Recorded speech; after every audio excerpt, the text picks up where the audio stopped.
Tajna preiskava, šokanten osumljenec in trenutek, ko se je zanka zaprla. In lahko smo rekli 13. julija ob 20:30, da je čas, da ukrepamo proti Rexu Hjormanu. Pomagal je razvozlati eno najbolj srhljivih skrivnosti serijskih morilcev v Ameriki. Ste bili presenečeni, ko so prišli k vam? In rekli, da je Rex Sherman naš glavni osumljenec, da je bil to arhitekt, ki je delal tukaj na Manhattanu. Zdaj nekdanji policijski komisar Rodney Harrison razkriva, kaj si v resnici misli o moškem, ki je leta teroriziral Long Island.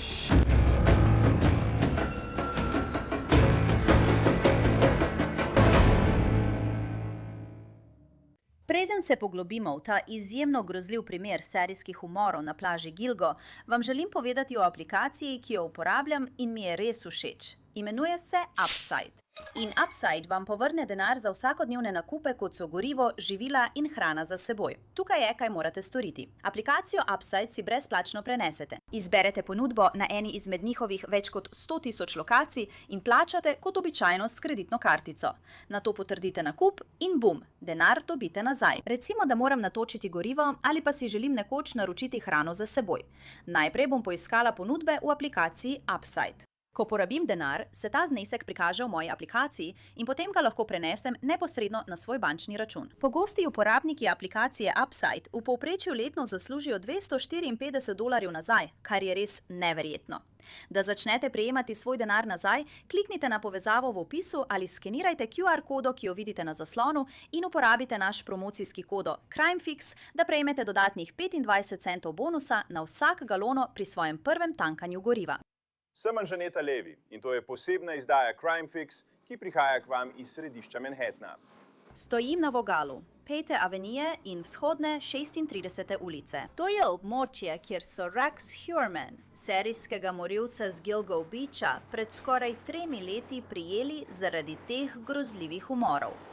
Prvič je začel ubijati leta 1993, ko je bil star 29 let. Zdaj je star 55, 58 let. Verjetno je mislil, da mu je še vedno uspelo uiti pravici. In da smo ga mi kar iznenada prijeli, ga zgrabili, ko je stopil iz pisarne le nekaj metrov stran, ko se je odpravljal domov, ga je verjetno presenetilo, mislim.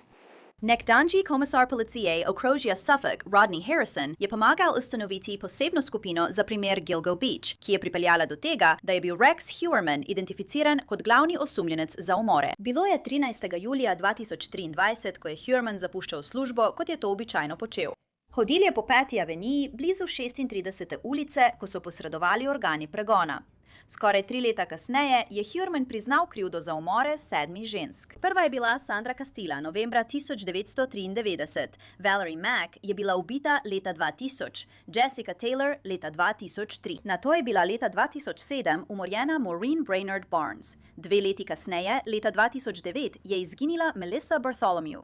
Megan Waterman je umrla junija 2010 in nekaj mesecev zatem je septembra 2010 izginila Amber Lynn Costello. Hjorman je priznal umor 8 ženske, Karen Vergata, leta 1996, vendar se ni izrekel o krivdi v zvezi z njeno smrtjo. Nekateri ljudje so verjeli, da umori morda nikoli ne bodo razrešeni. Trupla četverice z Gilgo Beacha, Maureen Brainerd Barnes, Megan Waterman, Amber Costello in Melissa Bartholomew so odkrili ob Ocean Parkway blizu plaže Gilgo decembra 2010. Grozljivo odkritje trupel 4 drobnih žensk, ki so delale kot spolne delavke, je pretreslo Long Island in vodilo do ene najdaljših in najintenzivnejših preiskav serijskih umorov v zgodovini New Yorka. Preiskava je sprva dobro napredovala, saj so preiskovalci odkrili lokacijske sledi mobilnih telefonov iz Massapequa Park na Long Islandu in osrednjem Manhattanu. Toda leta 2012 je vodenje prevzel novi policijski načelnik, James Burke, in zdelo se je, da je zagon preiskave zastal. Zvezne oblasti so bile izključene in primer serijskega morilca z Gilgo Beach je očitno zastal.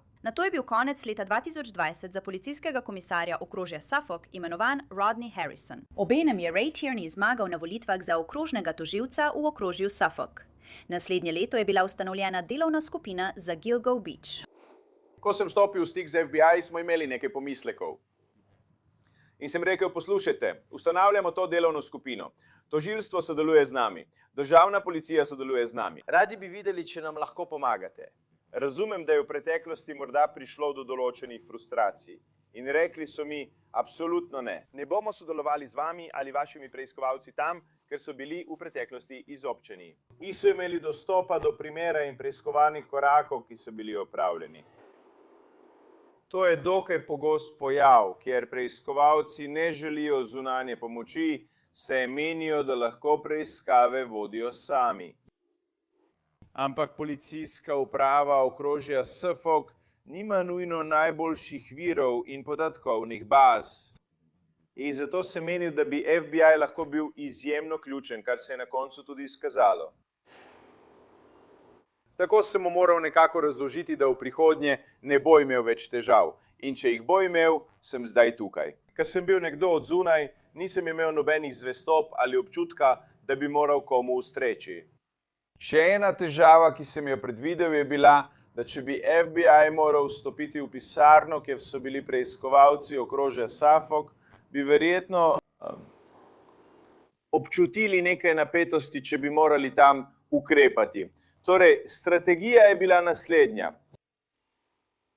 Vzpostaviti pisarno, kjer so lahko sami zase določeni. Pridobiti nekaj preiskovalcev iz ekipe za umore v okrožju Suffolk. Pridobiti nekaj ljudi iz državne policije.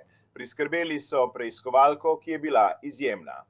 FBI, kot tudi šerifov urad, vsi delajo pod eno streho, v eni pisarni in združujejo moči, združujejo glave. Oprostite. Da podrobno preučimo, katere napake so bile storjene v zgodnejših fazah preiskave in kaj moramo narediti v prihodnje. Delo pri reševanju umorov na plaži Gilgo je dobilo novo energijo. Bili so ključni dokazi iz mobilnega telefona in opis priče sostanovalke Amber Costello, ki je povedala, da je eden od njenih strank vozil zeleni Chevy Avalanche. In zeleni Avalanche je pomenil pravi preboj v tem primeru. Zeleni Avalanche, baza podatkov. Preverite Massapequa Park. Iščemo nekoga, ki je imel zeleni Avalanche. Ker je ena od sostanovalk Amber Costello povedala, da je eden od njenih strank vozil zeleni Avalanche. Z uporabo teh informacij lahko pogledamo zelene Avalanche v območju Massapequa Park. Je bilo tisto, kar je spremenilo potek preiskave. In izgledal je kot ogre. Ali ni bil to opis? Tudi to je pomagalo, to je bil eden od razlogov, zakaj je tako izstopal. Bil je visok skoraj 2 metra, tehtal je okoli 140 kg, izgledal je kot ogre z razmršenimi lasmi. On je eden izmed posameznikov, ki so se ga sostanovalci Amber Costello odločili, da ga ne bodo oropali. In to je bil eden njihovih stvari, ki so jih počeli. Kadarkoli je prišla stranka, so jo, kot pravijo, okradli in vzeli njihov denar. Odločili so se, da tega posameznika ne bodo okradli zaradi njegove postave, so pa se ga zapomnili in se spomnijo avtomobila, ki ga je vozil. Iskanje zelenih avtomobilov Avalanche v Massapequa Parku je pripeljalo do enega imena. Rex Heuermann, arhitekt, ki je tam živel in delal na Manhattnu. A delo še ni bilo končano. Preiskava je razkrila, da je Rex Heuermann rad obiskoval spolne delavke in jim včasih pošiljal selfije. In to je pogosto počel z uporabo predplačniških telefonov za enkratno uporabo. Veste, vse od iskanja po internetu do pridobivanja telefonov za enkratno uporabo in njega na določenih. Internetnih straneh, oprostite, aplikacij za stik s spolnimi delavkami in še nekaj drugih stvari, ki so nas res vznemirile. Da bi pokazali, da je bil povezan s spolnimi delavkami. In njegovo srečanje z Amber Costello ni bilo edinič, ko je bil vpleten v to dejavnost. To je res pokazalo, da ta oseba živi kar, bom rekel, izprijeno življenje. In potem so bili tu še dokazi DNK. Vzorec DNK Heuermanna zbran skorje pice, ki jo je vrgel v smeti. Moj največji problem pri rezultatih DNK je bil, da je trajalo zelo dolgo. In ko smo dobili skorjo pice in jo poslali v laboratorij v Pensilvaniji, sem želel biti prepričan, in to je spet ena taka stvar, ki je značilna za vodstvo NYPD.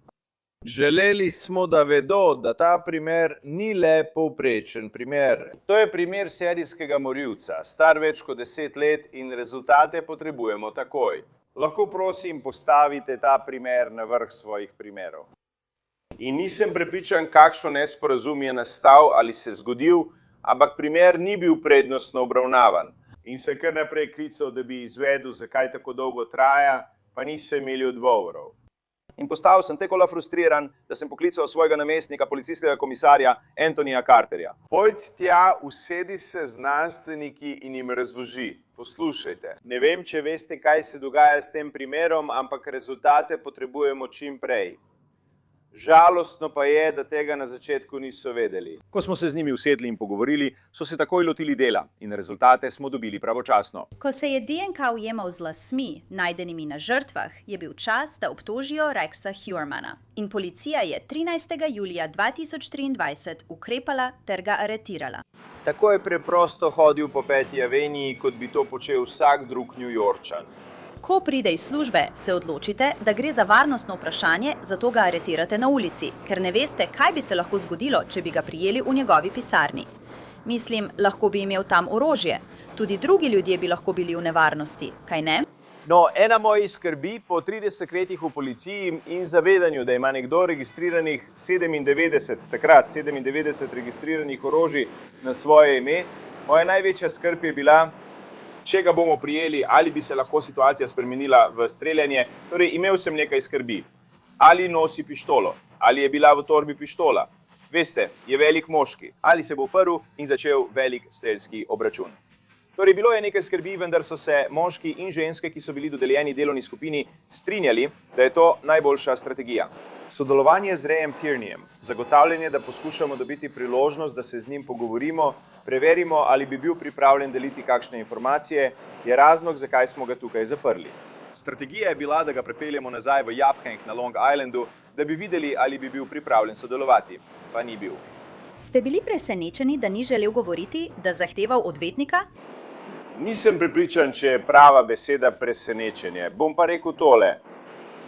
Samo to, da ni želel ničesar povedati, je nekaj, kar ljudje, ki storijo kazniva dejanja, počnejo ves čas. Preprosto zahtevajo odvetnika. Tako da to, da je zahteval odvetnika, zame ni bilo veliko presenečenje, spet pa je bila njegova reakcija nekoliko zaskrbljujoča. In je nekoliko pritegnilo mojo pozornost, ker, še enkrat, če te obtožujejo smrti žensk z Ocean Parkwaya in je tvoj edini odziv ali reakcija, želim odvetnika. Ne vem, resnično, ko sem slišal to informacijo, me je to nekoliko zaskrbelo. Rexa Heuermana so obtožili umorov. Rodney, to je tvoj prvič tukaj na kraju, kjer so Rexa Heuermana prijeli pred skoraj 3 leti. Kako je stati tukaj na mestu, kjer so ga tvoji policisti prijeli? Poslušaj, nimam posebnih občutkov glede tega, da sem zdaj tukaj. Vem pa, da so moški in ženske, ki so bili dodeljeni v delovno skupino, res opravili odlično delo. Spremljali so njegovo gibanje in poskrbeli, da smo zbrali dokaze, ki so ga povezali s trupli, najdenimi na Ocean Parkwayu. In potem pohvale Rayu Turnerju, ki je bil sposoben sprejeti odločitev in določiti dan ter kraj, kdaj in kje ga bomo aretirali. Kot je bilo to lepo timsko delo organov pregona v okrožju Suffolk, ki je omogočilo, da je ta kraj postal mesto, kjer smo tega groznega posameznika odstranili z ulic. Ste bili presenečeni, ko so prišli do vas in rekli, Rex Heuerman je naš glavni osumljenec, da je bil to arhitekt, ki je delal tukaj na Manhattnu, da je bil to vaš človek? Moški, ki je videti kot običajen družinski človek, ki vsak dan hodi na delo v svojo arhitekturno firmo. Torej, serijski morilci so vseh oblik in velikosti. Poslušaj, nisem bil nujno v položaju, kjer bi samodejno domneval, da je Rex Heuerman naš človek. Vem, da je bilo še vedno potrebno veliko več preiskave, da bi ga poskušali povezati s smrtjo teh žensk. Torej, to je to. So osnove preiskave umora. Ne dobiš osumljenca in samodejno rečeš, no, to je naš človek. Zdaj moraš začeti graditi primer. In kaj lahko storimo, da ga povežemo s temi smrtmi? In to je lahko tehnologija, znanost, sodelavci, veliko različnih vrst dokazov, ki smo jih morali združiti, da bi lahko rekli, poslušajte, Rex Heuerman je naš človek. Ampak eno stvar bom rekel, tudi ko smo ga identificirali, smo še naprej vodili preiskavo in poskušali pridobiti sodelovanje ljudi na različne načine. In ko se je primer začel razvijati, smo začeli opažati nekatere njegove navade. kar je še dodatno okrepilo naš položaj, da ga označimo kot osebo, ki nas zanima. Ko so meseci minevali, je bil Huerman obtožen umora še več žensk. Maureen Brainerd Barnes, Sandra Castilla, Jessica Taylor in Valerie Mack. Več kot 2 leti. Vsaj javno. Rex Huerman je vztrajal, da ni zagrešil umorov, kljub prepričljivim DNK dokazom iz las, ki so ga povezovali z umori 7 žensk. Potem je aprila 2026 Huerman spremenil svojo izjavo o krivdi. Ste se o tem primeru pogovorili s svojim odvetnikom? Da, sem. Ste imeli dovolj časa, da ste se o primeru pogovorili s svojim odvetnikom? Da, sem. Po pogovorih z vašim odvetnikom menite, da je v vašem najboljšem interesu, da se izrečete za krivega, namesto da greste na sojenje. Da, vaša čast. Družine žrtev so bile prihranjene sojenja in poslušanja grozljivih podrobnosti o tem, kaj se je zgodilo njihovim materam, hčeram in sestram. In jaz sem Jean Megan Waterman in v njenem imenu, v imenu moje tete in vse naše družine doma sprejemamo in smo zelo, zelo hvaležni za vse, kar so naredili za nas. Danes nas ta dolga, boleča pot pripelje do tega trenutka. Naše poslanstvo, naša obljuba Maureen je končno dočakala odgovornost. Za družine Melise, Megan, Amber, Jessica, Valerie, Sandra in Karen stojim z vami v globoki ljubezni in razumevanju. Nihče ne bi smel nikoli hoditi po tej poti, pa vendar smo tukaj, povezani z izgubo, z močjo in z neprelomljivo vezjo naših ljubljenih. Vez, ki smo jo nekateri med nami ustvarili, je edinstvena v tem smislu, da ni nastala iz prejšnjega prijateljstva ali krvi. Nastala je, ko smo skušali pobrati koščke našega sveta, ki se je razbil v tragediji. In zelo sem hvaležna za nas. Vsem družinam tam zunaj, ki še vedno iščete, še vedno čakate, še vedno vztrajate, prosim, ne obupajte nad upanjem. Tudi ko se zdi nemogoče, tudi ko minevajo leta in tišina postaja vse težja, vztrajajte. Vaši ljubljeni so pomembni. Niso pozabljeni. In nekega dne lahko pridejo odgovori. In končno, Maureen, obljuba, ki sem ti jo dala pred toliko časa, je preprosta. Oprosti. Nikoli ne bi nehala iskati pravice zate, skozi vsako leto, vsak neuspeh, vsak trenutek. Vsak. Neodgovorjeno vprašanje. Nosila sem te seboj in sem držala to obljubo. In danes je bilo to storjeno. Pravica te je končno dosegla. Tvoj glas ni bil nikoli utišan, tvoja zgodba ni bila nikoli pozabljena. In tvoje življenje bo vedno pomenilo več kot tragedija, ki ti ga je vzela. Ta trenutek ni konec, ampak opomnik, da ljubezen vztraja, resnica zmaga in upanje nikoli ne ugasne. Ker tudi v najtemnejših trenutkih bo pravica našla svojo pot. Okrožna tožilka Ray Tierney je namignila, da obstajajo še dodatni dokazi, za katere javnost prej ni vedela. V tem oddelku smo na kraju zločina Megan Waterman našli papirnato brisačo znamke Bounty. To so analizirali in primerjali z isto papirnato brisačo Bounty, ki smo jo našli v domu obtoženca. Ujemali so se in to je bil spominek, za katerega smo trdili, da ga je obtoženec obdržal. To je bil ključen dokaz. Lahko bi bil ključen dokaz. Zdaj smo le še nekaj dni oddaljeni od izreka kazni. Ampak kakšne so tvoje misli in občutki? Mislim, bila si tako pomemben del pri združitvi te delovne skupine in končno pri pripeljanju tega primera do zaključka. Poslušaj, jaz sem zagovornik žrtev. Imamo preživele, vpletene so družine, ki so žal toliko let ostale brez odgovorov na svoja vprašanja. Da jim lahko prinesemo vsaj nekaj zaključka in tolažbe, ko vedo, da oseba, ki jim je vzela ljubljeno osebo, nikoli več ne bo videla luči dneva. Občutim nekaj sreče, ker vem, da sem imel vlogo pri tem, da je ta oseba pristala v zaporu in bo, upajmo, do konca življenja umaknjena z ulic. Ali mislite, da je storil več umorov, kot jih priznava? Verjamem, da bi bilo treba nadaljevati preiskavo o Rexu Huermanu. Vem, da bo njegov DNK s časoma vnesen v sistem CODIS in upam, da bo preiskovalna skupina še naprej delovala.